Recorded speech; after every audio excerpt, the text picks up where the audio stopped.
செய்யாற்றில் சென்ற நீரில் அடித்துச் சென்ற ஆண் குழந்தையை தீயணைப்பு துறையினர்கள் சடலமாக மீட்டனர்.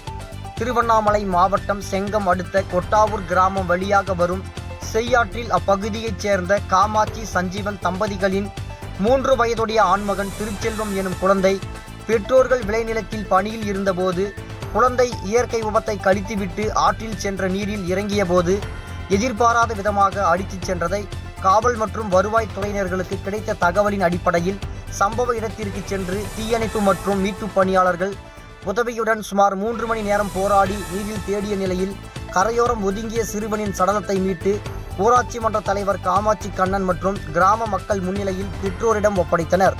இச்சம்பவம் அப்பகுதியில் பெரும் பரபரப்பை ஏற்படுத்தியுள்ளது.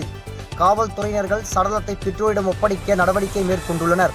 இதுபோல் மழைக்காலத்தில் வெள்ளம் பெருக்கெடுத்து ஓடும் நிலையில் அனைத்து பெற்றோர்களும் அவரவர் குழந்தைகளை பாதுகாத்துக் கொள்வதற்கு இதுவே இறுதியாக இருக்கும் சான்றாகும். தினமலை செய்திகளுக்காக செங்கம் செய்தியாளர் செல்வகுமார் மற்றும் சந்துரு.